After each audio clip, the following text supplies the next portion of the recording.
তবে আমরা শুনে যাই, যদি কেউ বলতে চান তাহলে আসে নেই কেউ, ঠিক আছে, তাহলে আমি নিজামী সাহেবের বক্তব্য আমরা শুনি। ধন্যবাদ মাননীয় মন্ত্রী জনাব মতিউর রহমান নিজামী।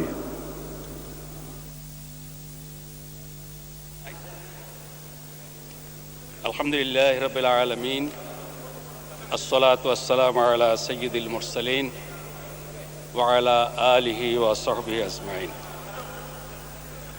মাননীয় স্পিকার, মহামান্য রাষ্ট্রপতির ভাষণের উপর আনিত ধন্যবাদ প্রস্তাব প্রসঙ্গে আলোচনার সুযোগ পাওয়ায় আমি আল্লাহ রাব্বুল আলামিনের শুকরিয়া আদায় করছি এবং সেই সাথে আপনাকেও জানাচ্ছি আন্তরিক ধন্যবাদ। মাননীয় স্পিকার, 2001 সালের 11ই সেপ্টেম্বরের ঘটনার প্রেক্ষাপটে আন্তর্জাতিক বিশ্ব পরিস্থিতির উপরে যে নেতিবাচক প্রভাব পড়েছিল, সেই পরিস্থিতির পটভূমিতে এবং বিগত সরকারের সময়ের সৃষ্ট পুঞ্জীভূত সমস্যা নিয়ে বর্তমান সরকার দায়িত্বভার গ্রহণ করে। এই প্রেক্ষাপটে বর্তমান জোট সরকার 1 বছর কয়েক মাসে যে কার্যক্রম পরিচালনা করেছে তার উপরে বস্তুনিষ্ঠ মূল্যায়ন এবং জাতীয় ইস্যুতে ঐক্যমতের আহ্বান জানিয়ে মহামান্য রাষ্ট্রপতি যে মূল্যবান ভাষণ দিয়েছেন, আমি এই ভাষণের জন্য আপনার মাধ্যমে তাকে জানাই আন্তরিক ধন্যবাদ এবং তার ভাষণের উপর আনিত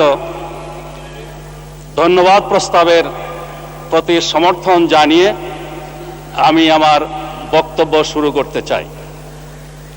মাননীয় স্পিকার, আমি যখন কথা বলতে দাঁড়িয়েছি, একদিকে ভাঙা বাজার, কয়েকবার দাঁড়িয়ে তারপর বসে এরপর আমাকে কথা শুরু করতে হচ্ছে। সেই সাথে যেহেতু ছোট হয়ে আসছে পৃথিবী, গোটা বিশ্ব আজ একটি গ্লোবাল ভিলেজ, অতএব বিশ্ব পরিস্থিতি থেকে দুনিয়ার কোনো দেশ বিচ্ছিন্ন থাকতে পারে না, বিশ্বের সচেতন কোনো নাগরিকও বিচ্ছিন্ন থাকতে পারে না। অতএব মাননীয় স্পিকার, আজ একটি অপ্রয়োজনীয়, অযৌক্তিক এবং অন্যায় যুদ্ধের আশঙ্কা গোটা বিশ্বের শান্তিকামী মানুষের মনে আতঙ্ক সৃষ্টি করেছে, উদ্বেগ উৎকণ্ঠা সৃষ্টি করেছে। মানে স্পিকার, এই আতঙ্ক উৎকণ্ঠা উদ্বেগ আমার আপনার সকলের মনে আছে। এই উদ্বেগের কারণে ভারাক্রান্ত হৃদয় নিয়েই আমাকে কথা শুরু করতে হচ্ছে।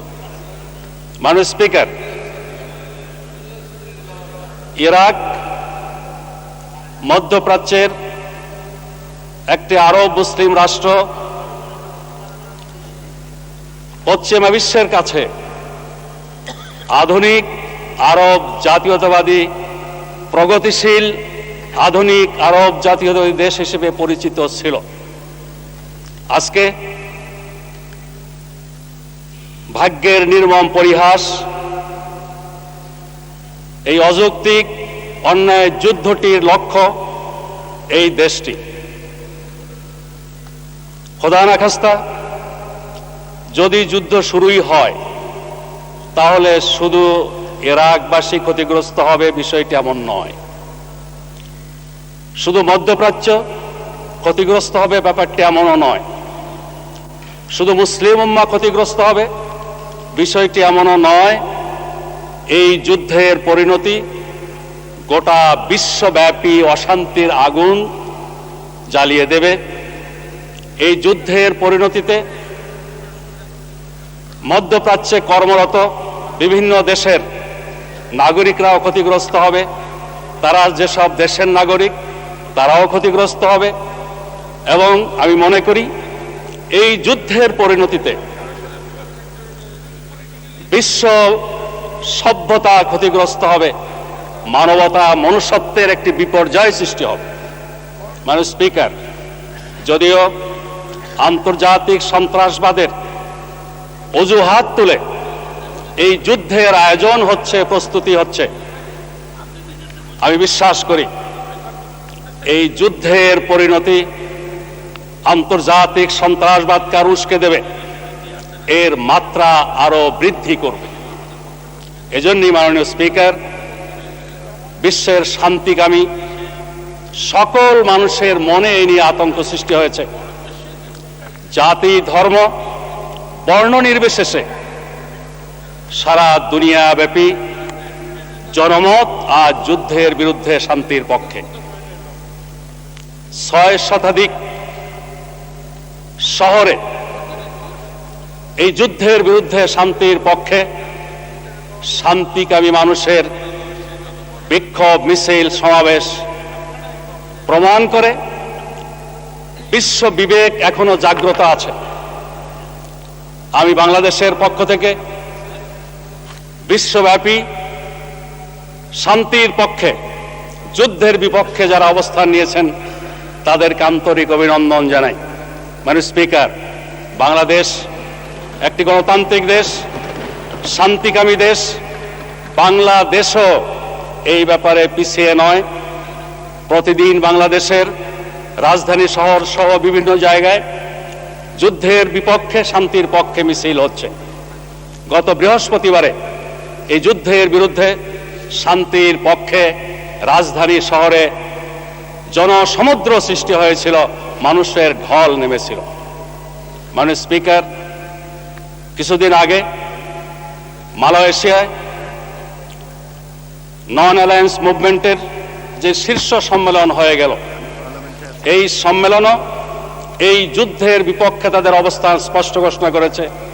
এই সম্মেলনে বাংলাদেশের মাননীয় প্রধানমন্ত্রী যুদ্ধের বিপক্ষে, শান্তির পক্ষে বাংলাদেশের সঠিক প্রতিনিধিত্ব করেছেন। নাম সম্মেলনের ইমিডিয়েট পরে তাৎক্ষণিকভাবে সেখানে ওআইসির সম্মেলন হয়েছিল। সেই সম্মেলনের পক্ষ থেকেও এই যুদ্ধের বিপক্ষে ভূমিকা রাখা হয়েছে। আমাদের মাননীয় প্রধানমন্ত্রী সেখানেও বাংলাদেশকে সঠিকভাবে উপস্থাপন করেছেন। অল্প আগে কাতারে ওআইসির সম্মেলন হয়ে গেল।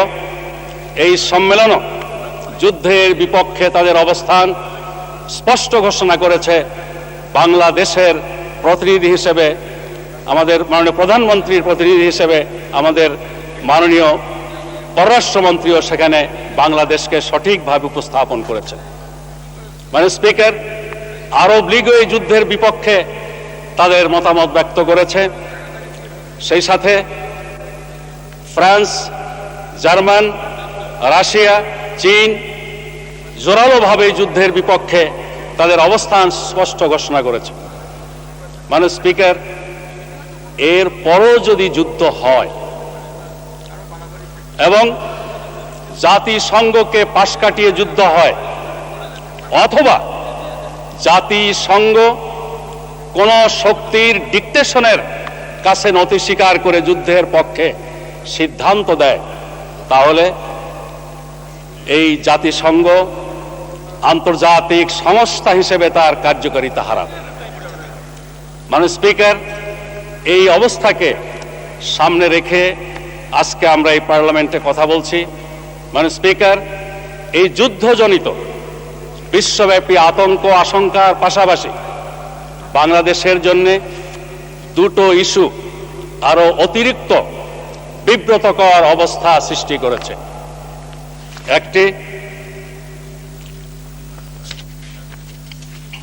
মার্কিন যুক্তরাষ্ট্র কর্তৃক রেজিস্ট্রেশন তালিকাভুক্ত এবং আরেকটি ভারতীয় নাগরিকদের বাংলাদেশে ঠেলে দেওয়ার দুঃখজনক ইস্যু। এই ইস্যু দুটির বিপক্ষেও তেমনি জাতীয় ঐক্যমত গড়ে ওঠা উচিত ছিল, যেভাবে বাংলাদেশের দল মত নির্বিশেষে সকলে যুদ্ধের বিরুদ্ধে অবস্থান নিয়েছে। আমি বিশ্বাস করি বাংলাদেশের সর্বস্তরের জনগণ এই দুইটি ইস্যুর বিপক্ষে অবস্থান নিয়েছে। কিন্তু মাননীয় স্পিকার, আমি কাউকে আক্রমণ করে কথা বলতে চাই না, কিন্তু এর পরও দুঃখের সাথে বলতে হয় প্রধান বিরোধী দল মানি পাওয়ারের অল্টারনেটিভ। এই ইস্যু দুটি আমাদের সর্বস্তরের জনমানুষের জন্য বিব্রতকর, বিড়ম্বনাকর। এই ইস্যুতে প্রধান বিরোধী দলের ভূমিকা যতটা দায়িত্বশীল হওয়া উচিত ছিল, আমার মনে হয় ততটা দায়িত্বশীল ভূমিকা তারা রাখতে পারেনি। মাননীয় স্পিকার, যুক্তরাষ্ট্রের রেজিস্ট্রেশন তালিকাভুক্তি ইস্যুতে বিরোধী দলের পক্ষ থেকে একটি রেজুলেশন বিবৃতি দেওয়া হয়েছে। মার্কিন যুক্তরাষ্ট্রের রাষ্ট্রদূতের সাথে সাক্ষাতের সময় মাননীয় বিরোধী দলের নেত্রী এ ব্যাপারে বক্তব্য রেখেছেন, এজন্য আমি ধন্যবাদ জানাই। কিন্তু এই তালিকাভুক্তির পর তারা বিভিন্নভাবে যে প্রতিক্রিয়া ব্যক্ত করেছেন, সরকারকে ব্যর্থ বলে উল্লেখ করতে গিয়ে তারা যে সমস্ত কথাবার্তা বলেছেন, তাতে মনে হয় তারা পুলকিত হয়েছেন। তাদের একজন নেতা বলছেন তালিকাভুক্ত করবে না, তাদের দলে অমক আছে অমক আছে। মাননীয় স্পিকার, এইভাবে সরকারকে দায়ী করে, সরকারের ব্যর্থতা প্রমাণ করে তারা তাদের সাফল্যের দাবি করতে চান। এই সাফল্যটা তাদের হতেও পারে, কিন্তু দেশ ও জাতির জন্য এটা কাম্য নয়, এটা কল্যাণকর। মাননীয় স্পিকার, তারা এই ইস্যুতে সরকারকে দায়ী করাকে প্রাধান্য দিয়েছেন। তাদের সংগঠন, প্রবাসী সংগঠন মার্কিন যুক্তরাষ্ট্রে অবস্থানরত আওয়ামী লীগের পক্ষ থেকে স্টেট ডিপার্টমেন্টে একটি স্মারকলিপি পেশ করা হয়েছে। সেই স্মারকলিপিতে তালিকা থেকে বাংলাদেশকে বাদ দেওয়ার জন্য কিছু শর্ত দেওয়া হয়েছে। এই শর্ত দেওয়াটাই প্রকারান্তরে এই তালিকাভুক্তি তাদের কাম্য ছিল, এটা প্রকাশ করা হয়েছে। আমি কথা বলতাম না যদি আওয়ামী লীগের মূল দলের পক্ষ থেকে ওই স্মারকলিপি যারা দিয়েছেন তাদেরকে ডিজন করা হতো, তাদের আনঅথরাইজড বলে ঘোষণা করা হতো, তাহলে এটা বলতাম না। তারা এ ব্যাপারে নীরব আছেন, তার মানে ওই স্মারকলিপির দায় দায়িত্ব তারা গ্রহণ করেছেন। মাননীয় স্পিকার, কথার পৃষ্ঠে কথা আসে। তারা যখন এ ব্যাপারে সরকারকে দায়ী করছেন, তখন তাদের দায় দায়িত্ব কিছু আছে কিনা এ ব্যাপারে অবশ্যই আমাদের মুখ খুলতে হয়। মাননীয় স্পিকার, নির্বাচনের পরে এই ব্যাপারে মাননীয় বিরোধী দলের নেত্রী কি বলেছেন আমি ওটা অত বেশি ঘাটাতে যাব না। তারা ক্ষমতায় থাকতে মার্কিন যুক্তরাষ্ট্রের তদানীন্তন প্রেসিডেন্ট বিল ক্লিন্টন বাংলাদেশে সফরে এসেছিলেন রাষ্ট্রীয় মেহমান হিসেবে। তার কাছে তারা একটি বই উপহার দিলেন, politics of Bangladesh, democracy versus religious fundamentalism. এইটা সরকারের পক্ষ থেকে আরেকটি দেশের রাষ্ট্রপ্রধানের কাছে দেওয়া, এটা অফিসিয়াল ডকুমেন্ট। এই ডকুমেন্ট তারা কেন দিয়েছিলেন ব্যাখ্যা দেওয়ার দায়িত্ব তাদের, কিন্তু তাৎক্ষণিকভাবে তারা প্রেসিডেন্ট বিল ক্লিন্টনকে যা বুঝাতে চেয়েছিলেন তিনি সাথে সাথে বুঝেছেন, কনভিন্সড হয়েছেন এবং সাভারের জাতীয় স্মৃতিসৌধে যাওয়ার কর্মসূচি তিনি বাতিল করেছেন। প্রেসিডেন্ট বিল ক্লিন্টনের ব্যক্তিগত বন্ধু ডক্টর ইউনুস তার গ্রামীণ ব্যাংকের প্রোগ্রামটাও মফস্বলে যেখানে গিয়ে যাওয়ার কথা ছিল সেখানে হয়নি। মাননীয় স্পিকার, একদিনে সব হয় না। বাংলাদেশ আজ মার্কিন যুক্তরাষ্ট্রের কাছে যেভাবে চিত্রিত হয়েছে, এভাবে চিত্রিত হওয়ার জন্যে এই বইটির মাধ্যমেই সেদিন বীজ বৃক্ষ রোপণ করা হয়েছিল। ওই বীজ বৃক্ষের ফল আজ গোটা জাতিকে ভোগ করতে হচ্ছে। মানে স্পিকার, সেদিনই তারা মার্কিন যুক্তরাষ্ট্রের প্রেসিডেন্টকে বুঝাতে সক্ষম হয়েছিলেন যে এই বাংলাদেশ উগ্র মৌলবাদীদের দৌরাত্মে ছেয়ে গেছে। এই বইটা প্রেজেন্ট করার লক্ষ্য কি হতে পারে মাননীয় স্পিকার? একটা এটা হতে পারে যে হুজুর, মৌলবাদীদের উৎপাতে আমি আর পারছি না, দয়া করে মেহরবানি করে এদের উৎপাত থেকে আমাকে রক্ষা করেন। অথবা এটা হতে পারে আওয়ামী লীগের প্রধান প্রতিপক্ষ বিএনপি এখন এই মৌলবাদীদের সাথে বিএনপি হাত মিলিয়েছে। এখন যদি মৌলবাদীদের সাথে হাত মিলানোর কারণে মৌলবাদী সহ তাদের সবার উপরে নিপীড়ন নির্যাতন চালাতে হয়, তাহলে কিছু মনে করেন না। সেই সাথে এটাও তাদের মগজে ছিল, আন্তর্জাতিক বিভিন্ন মানবাধিকার সংস্থা বিশ্বের দেশে দেশে মানবাধিকার লঙ্ঘন নিয়ে খুব মাথা ঘামায়, কিন্তু বসনিয়ায় যখন ইতিহাসের জঘন্যতম মানবাধিকার লঙ্ঘন হচ্ছিল তখন তারা নীরব ছিল। প্যালেস্টাইনে প্রতিনিয়ত মানবাধিকার লঙ্ঘন হচ্ছে, এ ব্যাপারে তারা নীরব। কারণ মানুষ মারলে পাপ হয়, মুসলমান মরলে পাপ হয় না। মানে স্পিকার, তাদের এই মেসেজ ছিল অপোজিশনের উপরে যতই জুলুম নির্যাতন চালাই না কেন, মৌলবাদের বিরুদ্ধে তালেবানের বিরুদ্ধে যদি এদের অ্যালার্জি আছে, অতএব এরা এই ব্যাপারে কিছু বলবে না।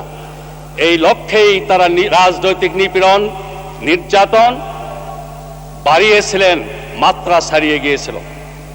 মানে স্পিকার, দ্বিতীয় আর একটি দলিল তারা দিয়েছিলেন, বাংলাদেশের সমস্ত দূতাবাসের মাধ্যমে ইংরেজি এবং আরবি ভাষায় সাইমালটেনিয়াসলি একটি বই প্রচার করেছিলেন। ইংরেজিতে তার নাম terrorism in the name of Islam, আরবিতে তার নাম আল ইরহাব বিসমিল ইসলাম। এভাবে সরকারি উদ্যোগে দূতাবাসের মাধ্যমে বিভিন্ন দেশে তারা এই প্রচারণার মাধ্যমেও অফিসিয়ালি তারা প্রতিষ্ঠিত করার চেষ্টা করেছেন বাংলাদেশ মৌলবাদীদের একটা আখড়ায় পরিণত হয়েছে। মাননীয় স্পিকার, নির্বাচনের পর তারা ওটারই ধারাবাহিকতা রক্ষা করেছেন, একটু উৎসাহিত হয়েছেন। এই মৌলবাদ আর তালেবানের প্রশ্নে আফগানিস্তানের সামরিক অভিযান হয়েছে এবং একটি সরকারের পতন ঘটিয়ে একটি পুতুল সরকার গঠন করা হয়েছে। এটাকে সামনে নিয়ে তারা উৎসাহিত হয়ে মার্কিন মুলুকে গিয়ে এই নির্বাচনের পরে নাকি এখানে মৌলবাদের উত্থান হয়েছে এই কথাটা বলেছেন। মাননীয় স্পিকার, আমি আর বেশি দূর যেতে চাই না। এর সাথে তারা সংখ্যালঘু নির্যাতনের একটা কল্প কাহিনীও সৃষ্টি করেছেন। আমি যতদূর জানি মাননীয় স্পিকার, আওয়ামী লীগের পলিটিক্যাল কনসেপ্টে মাইনরিটি মেজরিটির কোনো কনসেপশন নেই, থাকার কথা নয়, কিন্তু সংকীর্ণ রাজনৈতিক স্বার্থে নির্বাচনের রায়কে খেলোয়াড় সুলভ মনোভাব নিয়ে গ্রহণ না করে তারা এই দেশে সংখ্যালঘু নির্যাতনের কল্প কাহিনী সারা দুনিয়াব্যাপী প্রচার করেছেন। যে দেশটি সাম্প্রদায়িক সম্প্রীতির উজ্জ্বল দৃষ্টান্ত হাজার বছর যাবৎ লালন করে আসছে। মাননীয় স্পিকার, আমার বলতে দ্বিধা নেই, জোট সরকার গঠন হওয়ার পর দুইটি পূজার অনুষ্ঠান গেছে, গত বছর অক্টোবর মাসে, এবারে অক্টোবর মাসে। ইতিহাসে এই দেশের হিন্দু সমাজ এত জাঁকজমকের সাথে সরকারি পৃষ্ঠপোষকতায় সহযোগিতায়, রাজনৈতিক দলগুলোর পৃষ্ঠপোষকতা এবং সহযোগিতায় আর কোনোদিন পূজা করার সুযোগ পায়নি। মাননীয় স্পিকার, বাংলাদেশের আওয়ামী লীগের প্রচারণার পর মাননীয় স্পিকার, বেঞ্জামিন এ গিলম্যান এবং জোসেফ কর্লি, দুইজন মার্কিন যুক্তরাষ্ট্রের কংগ্রেসম্যান, একটি কমিশন গঠন করে বাংলাদেশে এই ইস্যুতে তারা অবস্থা জানার জন্য উদ্যোগ নিয়েছিলেন।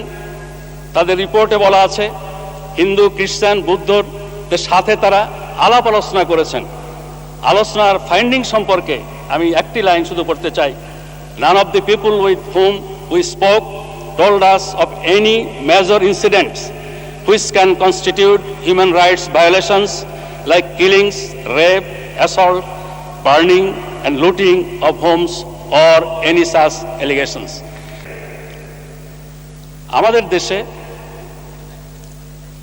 দল, জাতি, ধর্ম নির্বিশেষে সকলের রাজনৈতিক অধিকার আছে। রাজনৈতিক অঙ্গনে মাঝে মধ্যে কিছু অসহনশীল ঘটনা ঘটে, সেটাকে ধর্মীয় দাঙ্গা হিসেবে চিত্রিত করার কোনো সুযোগ নেই। মানে স্পিকার সঞ্জিত সেন বাবু চলে গেছেন, উনি থাকলে ভালো হতো। উনি মাঝে মধ্যেই আমাদেরকে আক্রমণ করে কথা বলেন। আমরা এটা মনে করি না তার ধর্মীয় পরিচয় নিয়ে ইসলামী দলগুলোকে আক্রমণ করেন। আমরা এটাই স্বীকার করি তিনি আওয়ামী লীগের রাজনীতির চৌকস একজন মুখপাত্র, আওয়ামী রাজনীতিরই প্রতিনিধিত্ব করেন। মানে স্পিকার, আপনার মনে থাকার কথা 93 সনের শুরুতে শায়খুল হাদিস আল্লামা আজিজুল হক সাহেব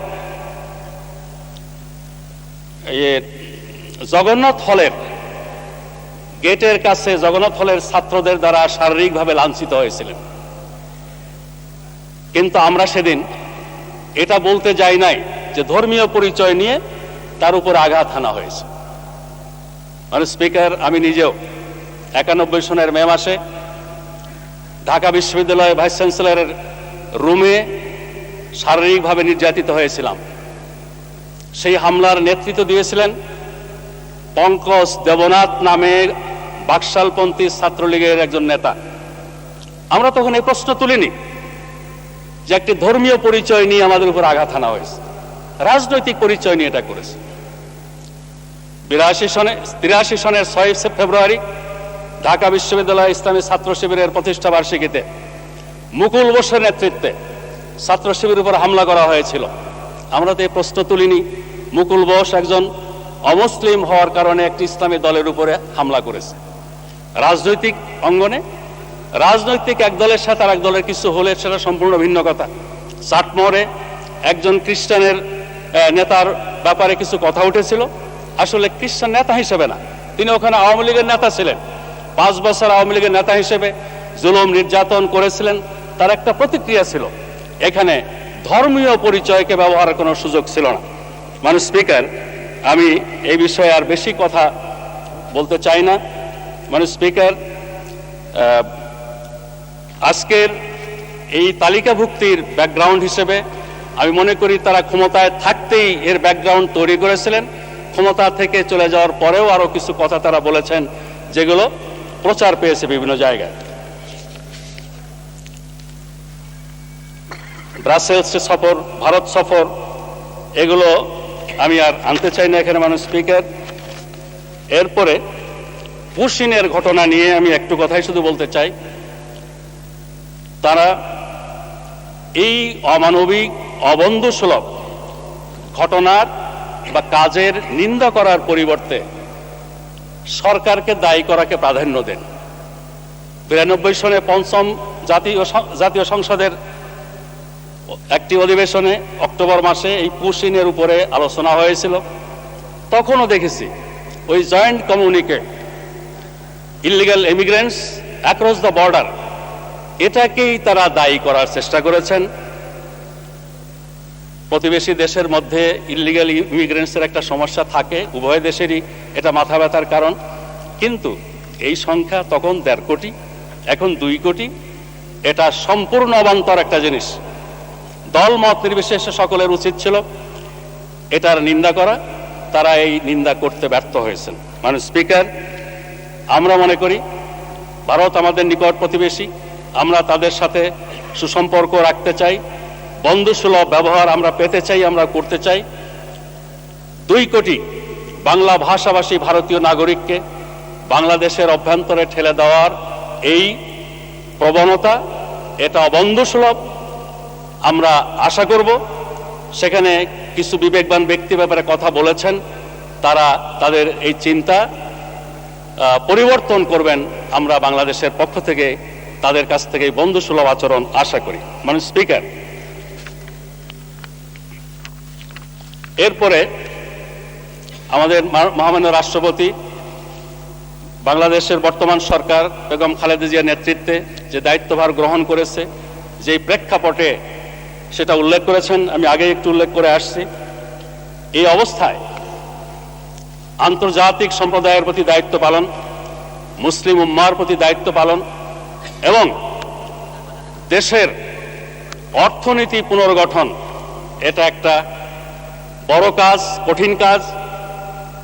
আমি বিশ্বাস করি বর্তমান সরকার অত্যন্ত দায়িত্বশীলতার সাথে, যোগ্যতার সাথে, দক্ষতার সাথে বর্তমান প্রেক্ষাপটে পরনির্ভরশীলতা কাটিয়ে দেশকে আত্মনির্ভরশীল করার ব্যাপারে বস্তুনিষ্ঠ পদক্ষেপ নিয়েছে। বাজেটে শতকরা 55% যোগান আভ্যন্তরীণ সম্পদ থেকে দেওয়ার সংকল্প এর প্রমাণ বহন করে। মানে স্পিকার, জোট সরকারের অঙ্গীকার ছিল একসাথে আন্দোলন, একসাথে নির্বাচন, একসাথে সরকার গঠন। এখানে মাননীয় নাসিম সাহেব এখন নেই, তবে তার বক্তব্যে তিনি একটি সত্য উচ্চারণ করেছিলেন জামাত ইসলামী প্রসঙ্গে। সবসময় ওই পাকিস্তান আমলেও কপ থেকে ডাক পর্যন্ত গণতান্ত্রিক আন্দোলনে জামাত ছিল, আবার ওই 80-র দশকে জামাত গণতান্ত্রিক আন্দোলনে ছিল এবং একটি বিশেষ পরিস্থিতিতে বিএনপির বিপক্ষে জাতীয় পার্টি, জামাত, আওয়ামী লীগ মিলে আন্দোলন করেছিল। এ কথাটা তিনি স্বীকার করেছেন, জামাত গণতন্ত্রের পক্ষে ছিল, কিন্তু আফসোস করেছেন যে আমরা তো সরকার গঠন করি নাই। বিএনপি সরকারে তাদের নিয়ে ভুল করেছে। আসলে কি এটা ভুল সংশোধনের প্রস্তাব, না মনের একটা জ্বালার বহিঃপ্রকাশ? মানে স্পিকার, তারা বলছেন জামাতের সাথে আমরা সরকার গঠন করি না।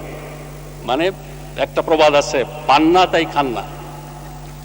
91-এর পার্লামেন্টে নির্বাচনের পর জাতীয় পার্টির একজন প্রবীণ নেতাকে দায়িত্ব দেওয়া হয়েছিল, জামাত, জাতীয় পার্টি, বিএনপি এবং তখন সঞ্জিত গুপ্তরা আরো 17 জন ছিলেন, সবাইকে নিয়ে সরকার গঠন করার। জামাত সেই ডাকে সাড়া দেয়নি, বিএনপিকে বাদ দিয়ে। এর প্রমাণ তাদের মন্ত্রিসভায় যে গিয়েছিলেন জেনারেল নুরুদ্দিন সাহেব, তিনি খুব ভালো করে জানতেন। মানে স্পিকার, তোফায়েল সাহেব ছাত্র জীবন থেকে আমার ব্যক্তিগত বন্ধু, তিনি অনেক সময় আফসোস করে বলতেন, নিজামী সাহেব ভুল করেছেন, আমাদের সাথে আসলে কমপক্ষে 7টি মহিলা সিট পেতেন। তাদের খাদ্যমন্ত্রী আমির হোসেন আমু সাহেব জামাতের অফিসে এসেছিলেন, বিএনপি বাদ দিয়ে সরকার গঠনের প্রস্তাব নেই। এখন বলেন আমরা সরকার গঠন করিনি। আসলে তাদের সাথে, মানে স্পিকার, আমার ওই পান্না তাই খান্না না পেয়ে এই কথাটা বলেছেন মানে স্পিকার। একটু আগে অর্থমন্ত্রী, তাদের সাবেক অর্থমন্ত্রী একটি নিষিদ্ধ ঘোষিত সংগঠনের প্রশ্ন তুলেছিলেন এবং ওনারা ফাঁকে ফাঁকেই বলেন। মানে স্পিকার, আসলে অনেকের কথার মধ্য দিয়ে সত্যটা বেরিয়ে আসে, যেমন নাসিম সাহেবের কথার মাধ্যমে একটা আসছিল, তেমনি জনকণ্ঠ আজকাল এটা নিয়ে একটু বেশি ব্যস্ত। জনকণ্ঠ একটা নিউজ আইটেম করেছে, হরকতি কি নানা ছদ্মবেশে সুপরিকল্পিত কাজকর্ম চালিয়ে যাচ্ছে। মানে স্পিকার, হরকাতুল ইসলাম না হরকাতুল জিহাদ, এই নামটা আমরা কবে শুনেছি? মানে স্পিকার, আপনাকে একটু আমি স্মরণ করতে বলবো, আমরা কেউ জানতাম না এই নামটা। কবি শামসুর রহমানের উপরে একটা কথিত হামলার রিপোর্ট পত্রিকায় প্রকাশ পেল। তার মধ্যে কি ছিল? তার কাছে কবিতা আনতে গেছিল, সময় মতো কবিতা না পেয়ে হামলা করে এবং কবির পত্নী সেই হামলা প্রতিহত করে তাদের ধরে ফেলে। তাদের রাজনৈতিক পরিচয় ছিল তারা ছাত্রলীগের কর্মী।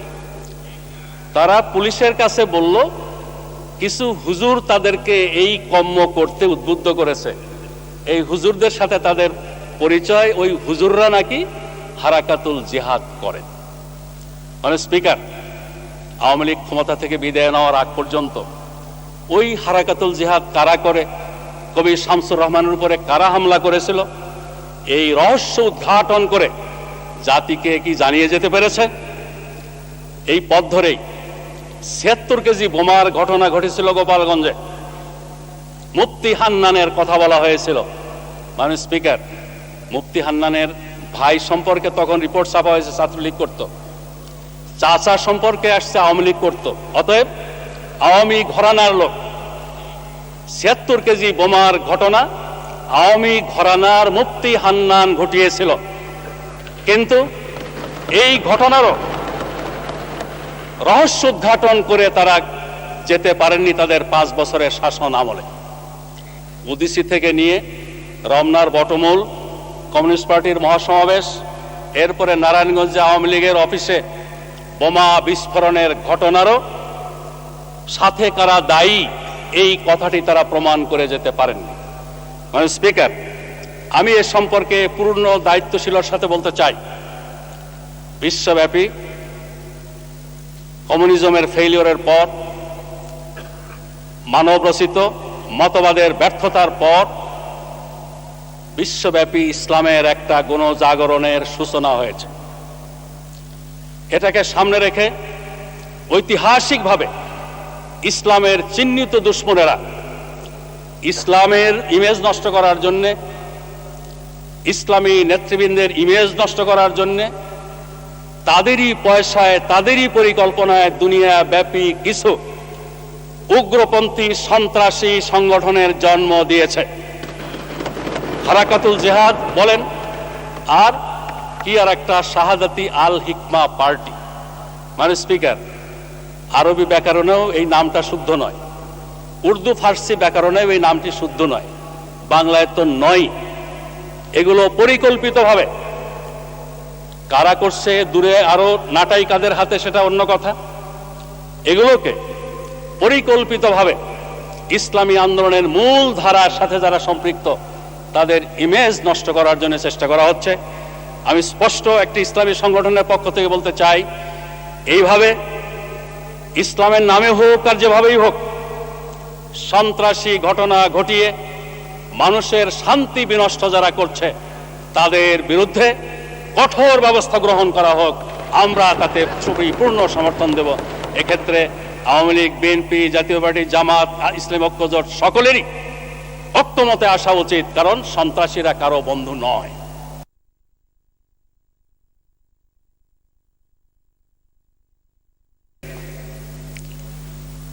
সন্ত্রাস দমন নিয়ে কথা ওঠে, এটা আমাদের একটা অঙ্গীকার ছিল। আমি বলতে চাই, মানে স্পিকার, বেগম খালেদা জিয়া মাননীয় প্রধানমন্ত্রী, আপসহীন নেত্রী, সন্ত্রাসের বিরুদ্ধে তিনি আপসহীন ছিলেন, আছেন, থাকবেন।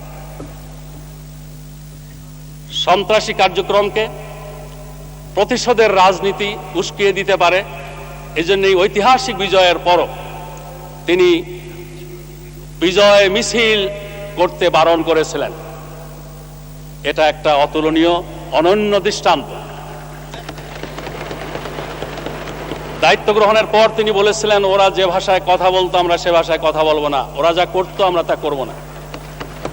প্রশাসনকে নির্দেশ দেওয়া হয়েছিল, সন্ত্রাসী কর্মকাণ্ড যারাই করুক তাদের বিরুদ্ধে আইনানুগ ব্যবস্থা গ্রহণ করা হবে। মানে স্পিকার, এরপরও সন্ত্রাস কিছু ছিল, যে কারণে অপারেশন ক্লিন হার্ট করতে হয়েছে, যৌথ বাহিনী নামাতে হয়েছে। কিন্তু কেন হয়েছে? মানে স্পিকার, তারা যদি নির্বাচনের রায় খেলোয়াড় সুলভ মনোভাব নিয়ে মেনে নিতেন, শুরু থেকেই পার্লামেন্টে আসতেন, প্রতিহিংসার রাজনীতি চর্চা না করতেন, তাহলে যৌথ বাহিনীর অভিযানের কোনো প্রয়োজন হতো না। মাননীয় স্পিকার, সন্ত্রাসের 1 নম্বর কারণ তাদের প্রতিহিংসার রাজনীতি, প্রতিশোধের রাজনীতি। দ্বিতীয় কারণ, তাদের শাসনামলে এটা তুঙ্গে ওঠে অবৈধ পথে ফেন্সিডিল সহ মাদক দ্রব্যের অবাধ বিচরণ এবং সেই সাথে অবৈধ অস্ত্রের একটা, বলতে গেলে একটা সয়লাভ বয়ে গিয়েছিল। মাননীয় স্পিকার, বিশেষ করে আমি বলতে চাই অবৈধ অস্ত্রের উৎস আর হেরোইন ফেন্সিডিলের উৎস এক অভিন্ন, এর লক্ষ্য এক অভিন্ন, জাতি হিসেবে আমাদেরকে ক্রিপুল করা। অতএব এটাকে দলীয় রাজনীতির সংকীর্ণতা থেকে বিচার না করে দল মত নির্বিশেষে এটা একটা জাতীয় সমস্যা, সেই হিসেবে এর মোকাবেলা আমাদের করা উচিত। মাননীয় স্পিকার, সন্ত্রাসের 3 নম্বর কারণ পেশাদার চাঁদাবাজ টেন্ডারবাজদের উপদ্রব। মাননীয় স্পিকার, এই টেন্ডারবাজ চাঁদাবাজ এদের কোনো দল নাই এবং কোন দলের পক্ষ থেকে এদের পৃষ্ঠপোষকতা দেওয়া উচিত নয়। মাননীয় স্পিকার, আমি কথা শেষ করে আনার আগে আমার মন্ত্রণালয় সম্পর্কে একটু বলতে চাই। মাননীয় স্পিকার,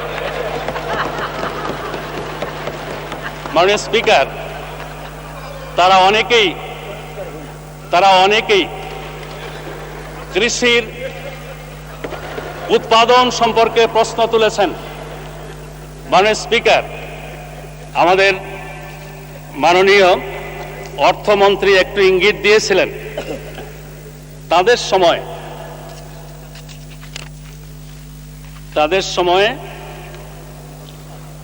উৎপাদনের ফিগার ডিকটেট করা হয়েছিল। আমার কাছে দলিল আছে। মাননীয় স্পিকার, সাবেক অর্থমন্ত্রী, খাদ্যমন্ত্রী, কৃষিমন্ত্রী 3 জন মিলে 2001 সালে খাদ্য উৎপাদন কত দেখাইতে হবে ডিকটেট করে দিয়েছিলেন। মাননীয় স্পিকার, এই বইটি তাদের সময়ে প্রকাশ হয়েছে ডিসেম্বর 2000। এইখানে ডাটা আছে 96 থেকে 99 পর্যন্ত তাদের উৎপাদন অনেক নিচের কোঠায় ছিল। শুধুমাত্র 2001 সাল নির্বাচনের বছর ডিকটেট করা হয়েছিল ফিগার। ডিএর সে সময়ের কর্মকর্তারা আমাকে জানিয়েছেন তারা প্রথমবারে দিয়েছে, স্ট্যাটিস্টিক্স দিয়েছে, রিজেক্ট করা হয়েছে, আরো বাড়িয়ে আনো। দ্বিতীয়বার দিয়েছে, ফেরত দেওয়া হয়েছে। তৃতীয়বার সেটাকে বাড়িয়ে দেওয়া হয়েছিল। সেটাকে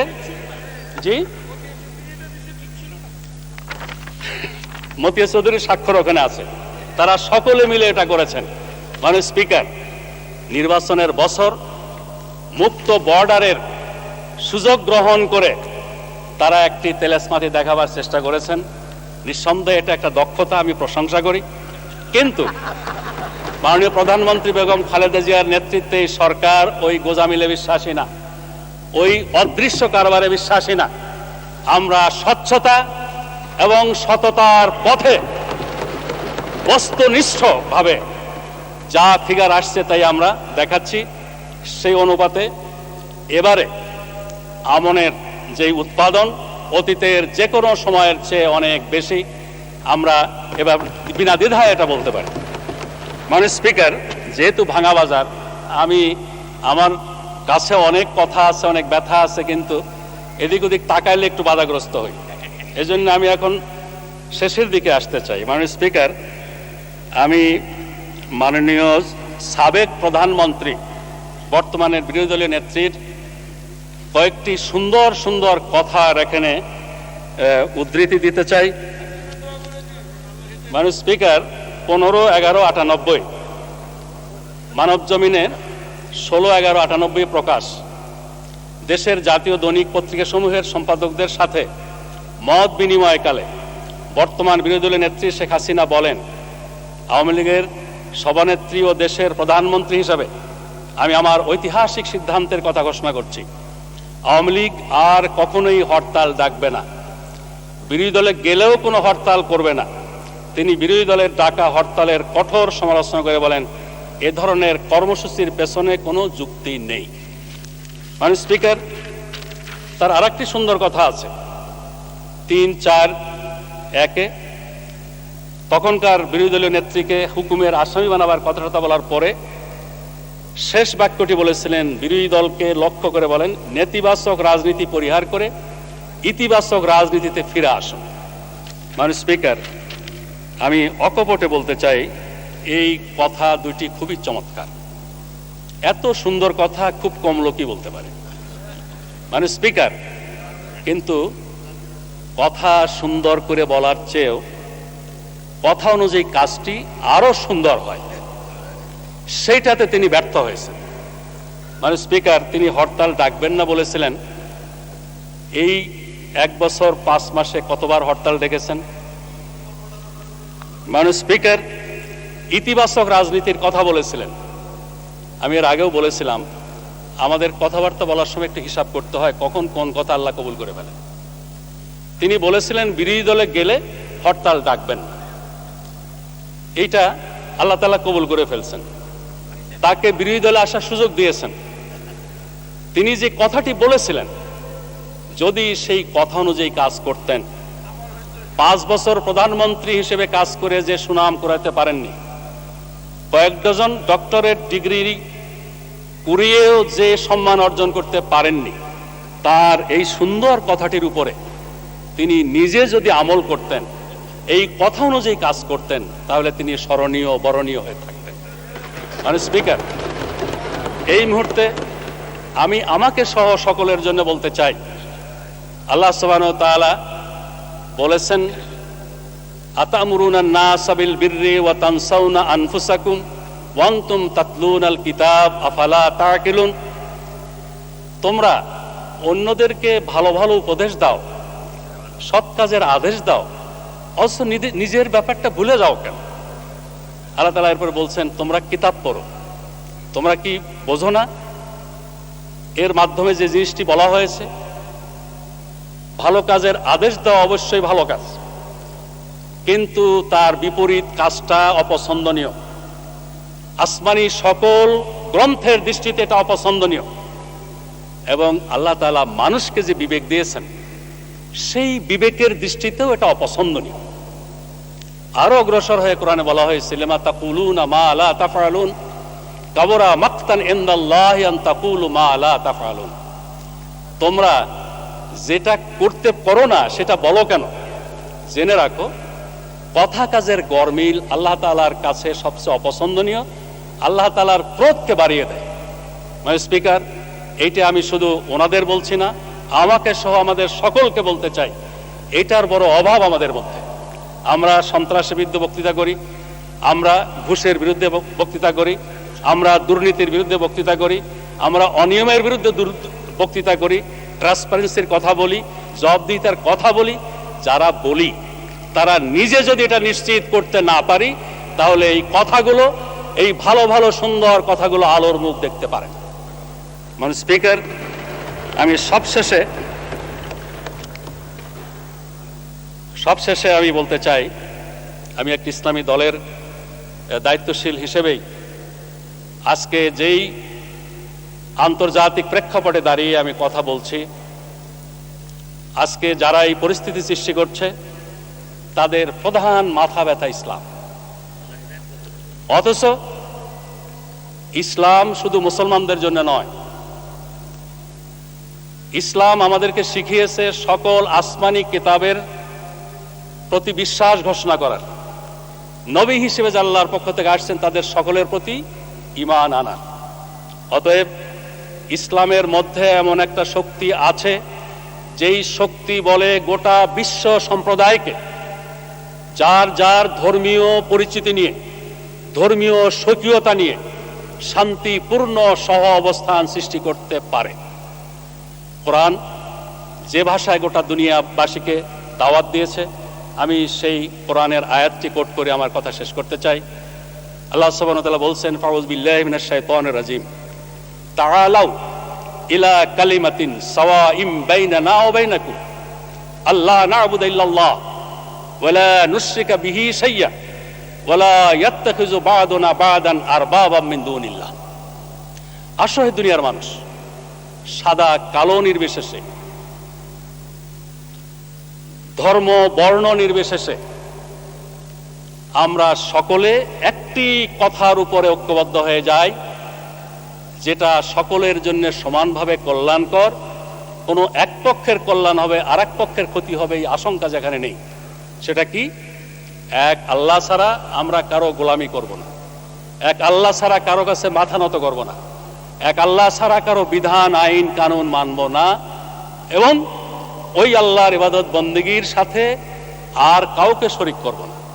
কোনো ধর্মগুরুকে শরিক করব না, কোনো রাজনৈতিক নেতাকে শরিক করব না, কোনো ধনাঢ্য কোনো কোটিপতিকে শরিক করব না, কোনো প্রভাবশালী পরাক্রমশালী দেশকেও শরিক করব না।